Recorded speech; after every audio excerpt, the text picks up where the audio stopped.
Dancing and fighting will help you to heal your trauma because movement is the physical translation of emotional reality. You cannot be emotionally healthy if you've lost the ability to articulate your joy and appropriately express your aggression. Now, I'm not saying that teenagers need to be capable of knockout punches, and we're not going to be seeing grandma handstanding on the high wire anytime soon, but every human should have the ability to express their internal emotional state in a spontaneous and authentic manner. You should be able to click your fingers and swing to the rhythm well into your 90s, and you should also be able to defend yourself against harm with a strong push, even a verbal push perhaps, a no, get off me, leave me alone. You should be able to do this at a moment's notice.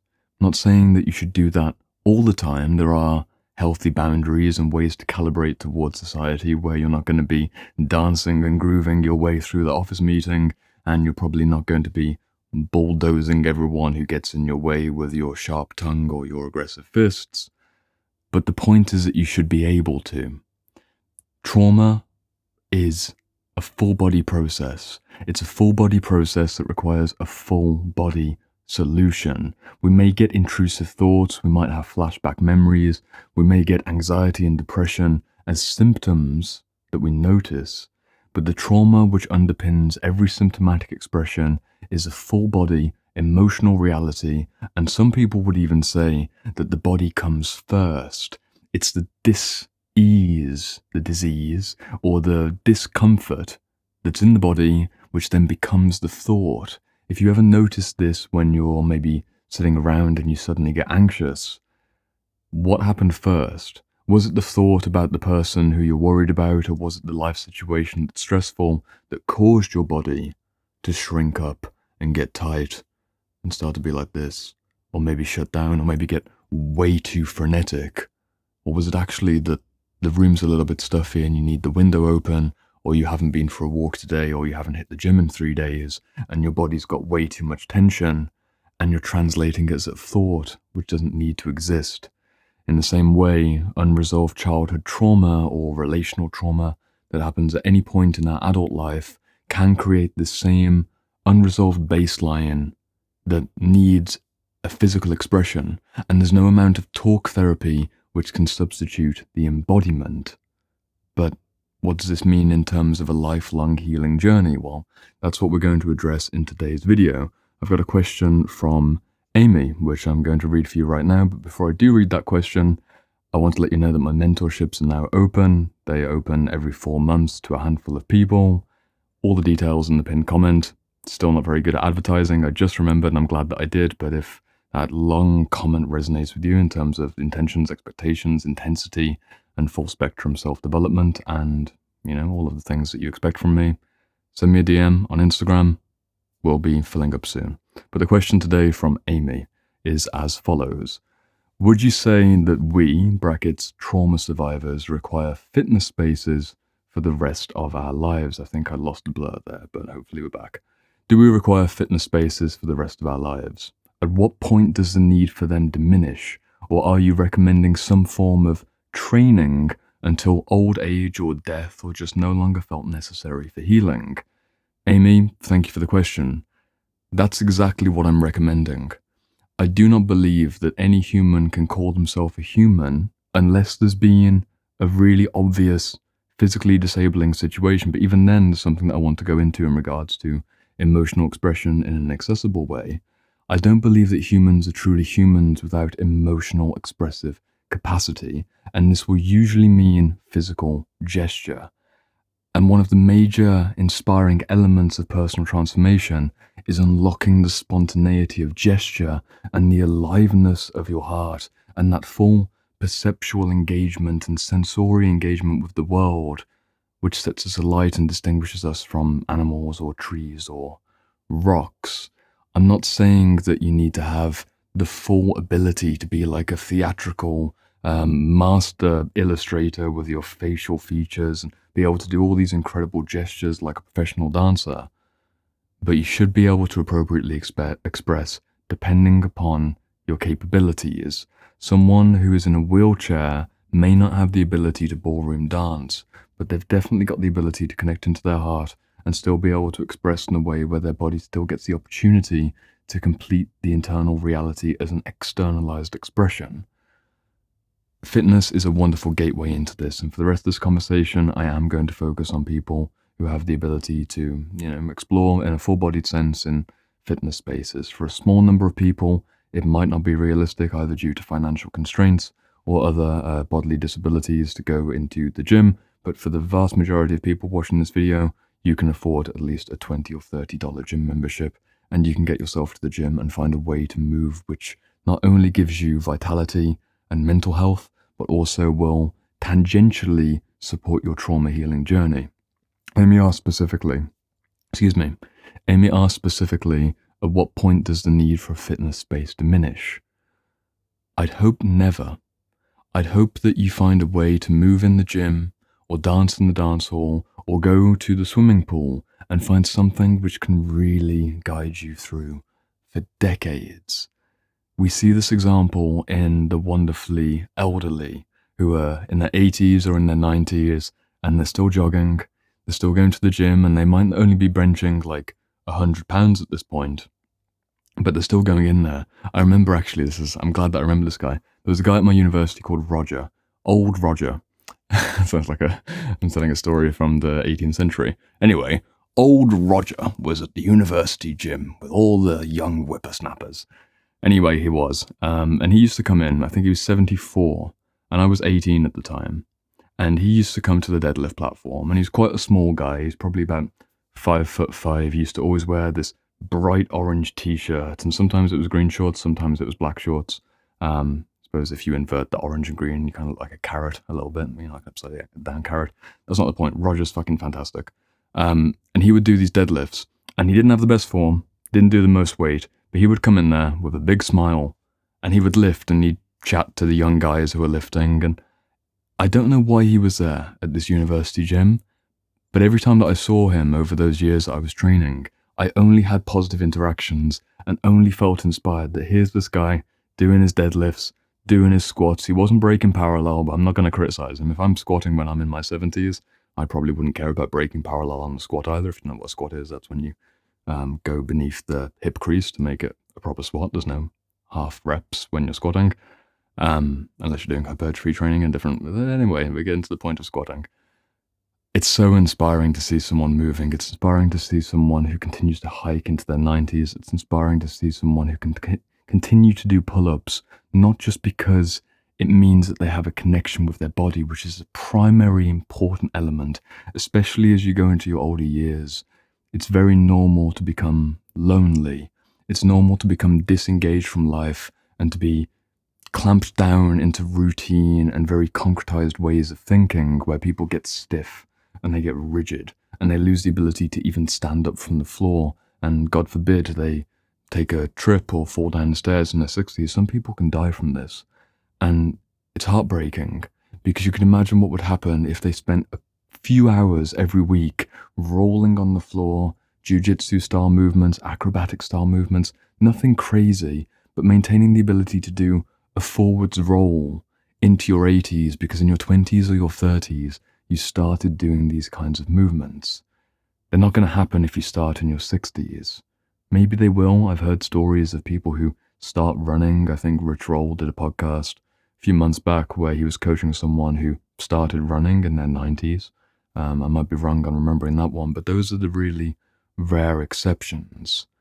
I think you should fall in love with the fitness space in one form or another. And if you haven't quite found your lane of physical expression just yet, that's fine.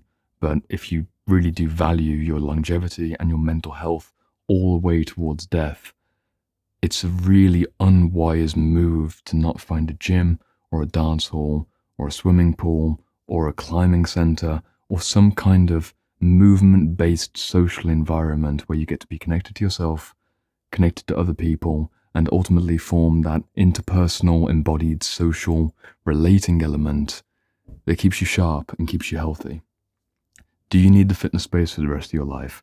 Technically speaking, no. There are many ways to work out, and working out, of course, as you can tell, isn't the aim when it comes to trauma healing, but it is about having the embodied relationship with your flesh, especially if you have an office job or an otherwise sedentary lifestyle where you're mostly sitting in this very kind of like dorky, ratty position. I'm not saying you're a rat, but I know when I get into this kind of like this position, I feel like, feels really horrific. Like to be like this, of course, I'm not typing this high up because I'm standing up. You get the point, right? It's not real. It's such an artificial posture. The reason I film these videos are several reasons, but one of the reasons that I film videos standing up and not sitting down is I want to be on my 2 feet, feel my center of gravity go like this, and then I pull it back again.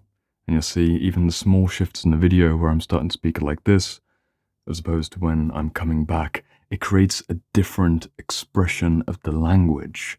And I love that. You lose the ability to fully embody your words when you're sat down, and most people don't even realize what they've lost.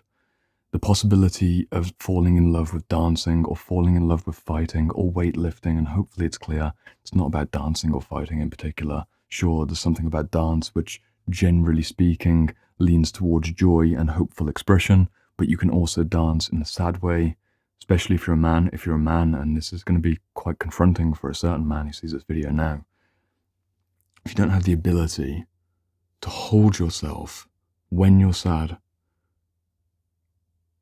and just sway because you're sad and something bad happened, and you feel like that's too shameful to even do, it's dancing through the emotion. And if you don't have the ability to do that just yet, I really invite you to push your limits of comfort and try and go towards that.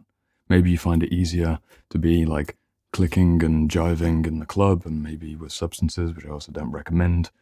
That's a form of dance and it's a form of embodiment, but it's not the bleeding edge of identity creation. You normally need the opposite, in the same way that aggression in the form of fighting is typically the only connotation that we make.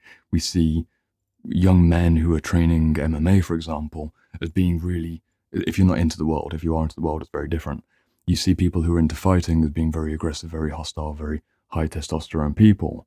But the reality is that in any kind of sparring gym that you go to, there's a lot of joking, there's a lot of laughing, and it's the equivalent of young boys wrestling at age 6 and learning where their limits are and learning how to tussle with each other, and then, going off juice box and fruit winder. If you're in the UK, it's like these, don't need to know about fruit winders. Capri Sun, maybe. The movement itself can carry so many expressions. Fighting can be joyful, dancing can be sad, weightlifting and calisthenics can have symbolically powerful elements that you can tap into as you go deeper into the journey. In my last video, I mentioned about my Instagram stories where I'll put up a video of me doing pull-ups, and I'll put a caption at the bottom saying what I experience as I go through the motion and feeling that symbolic parallel reality compared to just the physical movement itself. And it's admittedly very weird.